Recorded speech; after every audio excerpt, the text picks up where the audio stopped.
A paz de Cristo Jesus, meus amados irmãos, estamos aqui agora nesse momento tão crucial para falar com você acerca da palavra de Deus. No livro de Gênesis, no capítulo 1, 29, diz ali que Adão foi criado ali na selva do jardim. Na selva do Éden. O jardim foi o jardim foi plantado por Deus no Oriente.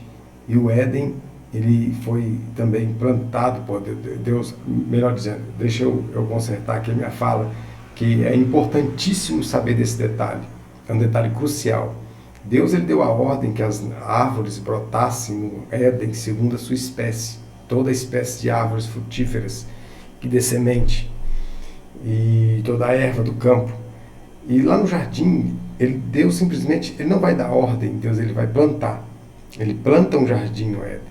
Adão, então, ele seria um homem que ele ia comer da selva. Ele ia comer ali da selva e ele estava na floresta.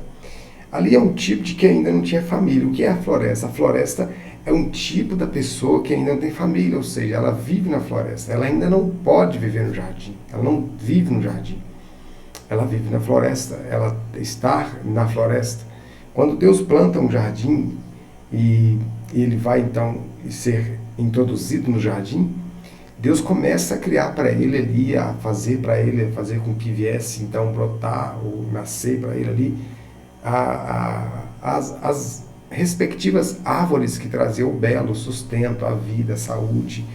E algumas pessoas que vivem na floresta, que é na selva do Éden, vai viver sem ali uma completa ou a bem-aventurança, ele vai viver simplesmente uma aventura. Ele não vai ter uma bem-aventurança. O que é isso?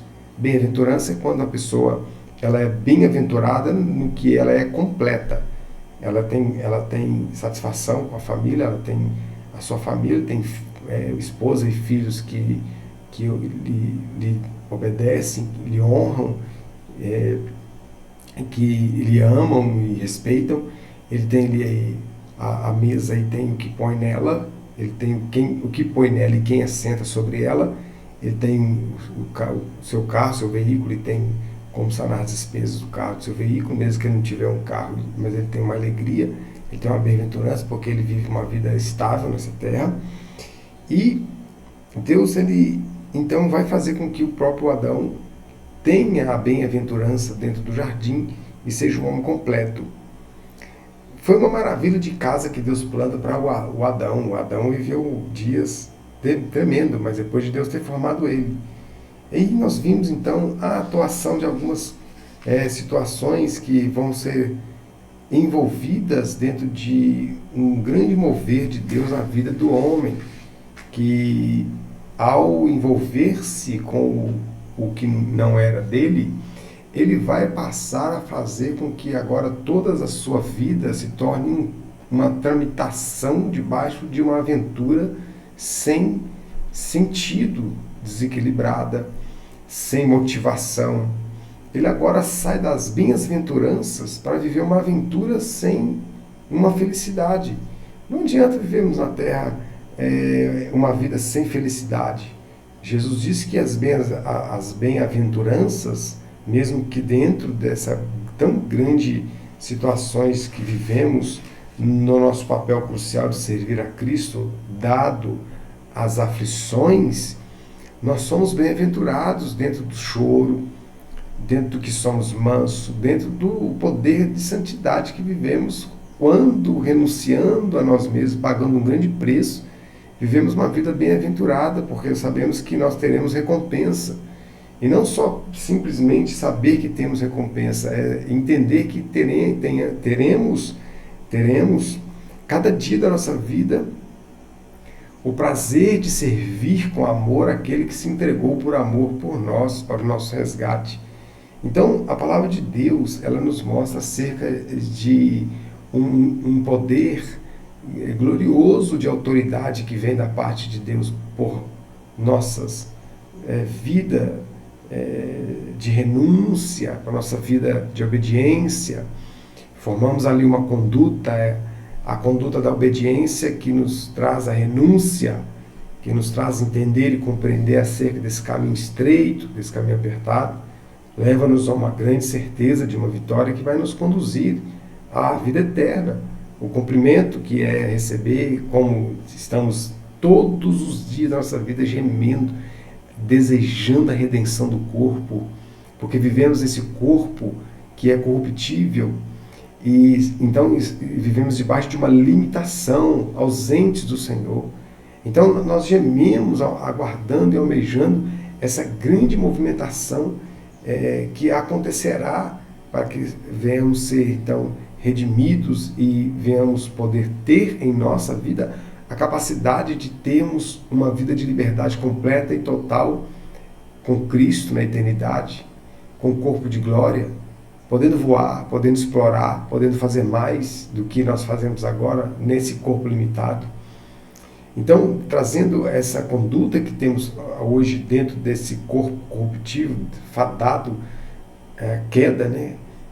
Essa natureza caída, nós vivemos a vida debaixo de grandes aflições, de conflitos, porque nós não podemos fazer o que queremos, mas aquilo que nós não queremos, nós precisamos fazer, porque entendemos que o que nós queremos, nós temos que negar, porque o querer é a vontade da carne, o não querer é a vontade do Espírito, porque nenhum homem tende a querer fazer a vontade do Espírito, mas o novo nascimento nos comove e traz uma comoção tão grande de ter uma continuidade de perseverança que nos leva a viver uma vida de prazer, de gozo, porque temos um Consolador, o Espírito Santo de Deus. Nos leva a viver uma vida regada de sustentabilidade, onde nós, no novo nascimento, aprendemos a nos colocar e a nos posicionar de uma forma extraordinária dentro de um presente glorioso que recebemos da parte de Deus, chamado graça. Por isso nós devemos devolver a graça ao nosso Deus quando nós somos agradecidos, dando Ele a graça por tudo, porque temos uma vida que nós respaldamos na palavra de Deus. Por que nós vivemos uma vida, muitas das vezes, com muitas tentações e vontade até mesmo de desistir? O livro de Tiago diz assim, que nós, quando somos tentados, não podemos jamais dizer que somos tentados por Deus, porque Deus, Ele não pode ser tentado pelo mal, então a ninguém tenta. Quando nós somos tentados, Tiago diz que quando nós somos atraídos e engondados pela nossa própria vontade, havendo a vontade concebida, ela começa a dar à luz o pecado. O pecado consumado, ele vai gerar a morte. Somos tentados devido à nossa própria vida, desse corpo corruptivo que vivemos. Mas temos um grande mover do Espírito Santo em nós, que cada momento nos ensina a viver uma vida de movimento, de transubstanciação a cada momento. Assim como a água foi feita vinho, nossa vida também ela é transformada a cada dia. E o texto diz em Coríntios que essa vida que é transformada, ela é transformada de glória em glória. Essa glória é o Espírito Santo que agora permanente em nós, nos leva a degraus de conquista. Qual é a maior conquista do crente? Não é essa pregação do Evangelho que pregam por aí, que o crente que tem que conquistar aquilo que ele consegue palpar, ver. Conquistar uma vida terrena somente de benefícios. Não, a maior conquista do crente é quando ele conquista uma vida completamente transformada, quando ele conquista uma natureza completamente transformada, quando ele conquista um interior que se renova no conhecimento pelo vestimento do novo homem, quando ele conquista a graça e a intimidade e o poder de Deus nas nossas vidas, pelas nossas condutas de santidade, quando nós conquistamos a presença da intimidade de Deus, quando nós conquistamos de fato a santidade, então formamos uma conduta pela tutela do Espírito de Deus em nós, e assim como Ele movia e incubava a terra, Ele fazia a terra se mover, Ele ensinou a terra a girar, Ele ensinou a terra a gemer, Ele ensinou a terra a movimentar, Ele fez extraordinárias coisas naquele abismo de trevas. O Espírito Santo trabalhou. Por isso que nessa vida nossa que vivemos, nessa carne, onde limitamos e somos limitados por essa carne, o Espírito Santo nos ajuda a movimentar Ele nos ajuda a estar, até mesmo nos momentos difíceis de fraqueza, em gemidos. E nessa conduta que vamos formar a nossa santidade, nós vamos formar a obediência, vamos formar em nós a capacidade de viver a renúncia e o fato de estarmos cada dia nesse bom combate, vai gerar em nós uma autoridade. Porque é quando nós estamos debaixo de uma autoridade devido à santidade e à conduta, é que do alto o Senhor manda o poder dele. Por isso que em Efésios capítulo 6, os seus versos de 10 até o 11, 12, tratando ali das armaduras celestiais, o texto diz assim: fortalecei-vos no Senhor e na força do seu poder. Para que isso aconteça, nós precisamos ter autoridade. Mas a autoridade, ela não vem sozinha. A autoridade, ela vem mediante uma conduta, mediante um testemunho de santidade, de vida solene, repleta de obediência à palavra de Deus. Quando isso acontece, o Senhor então vem e nos fortalece. Aí nós passamos então a entender o que é fortalecer na força do poder de Deus, pois temos uma conduta inquestionável, somos irrepreensíveis e temos essa autoridade. Essa autoridade formada pela santidade teme o poder das trevas. E quando Deus nos manda o poder, vem o poder de Deus, então vem junto com as armaduras celestiais. Glória a Deus. Aí nós então vamos viver a couraça da justiça, pois somos justos, e a couraça é da justiça. A couraça é da justiça. E a justificação das nossas vidas, porque somos justos, vai ser uma proteção que sempre nos justificará. Aí nós vamos então aprender a estar sobre nossas mãos a espada do Espírito, vamos calçar os pés, a preparação do Evangelho da Paz, que luz para o meu caminho é a sua palavra, lâmpada para os meus pés, é luz para o meu caminho a sua palavra. Então ela ilumina tanto a minha vida como o caminho dos outros que estão me vendo, o meu testemunho. Então eu sou luz para iluminar também o caminho dos outros.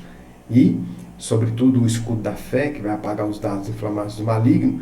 E o capacete da salvação, que vai nos garantir a vitória, a certeza, porque aí nós vamos poder, então, no tempo do encerramento da nossa vida nessa terra, como membros do corpo de Cristo, falar como Paulo disse: combati o bom combate, acabei a carreira e guardei a fé. Que Deus possa te abençoar, te honrar e te dar grandes conquistas nisso, e fazer com que você possa entender a cada dia como viver uma vida de conduta para ter autoridade, para receber o poder e para viver uma vida de vitória nessa terra. Deus abençoe você. Apóstolo Wagner Miranda, Igreja Deus de Israel, Ministério da Última Hora, junto com o Seminário Teológico Pison. Jesus abençoe sua vida.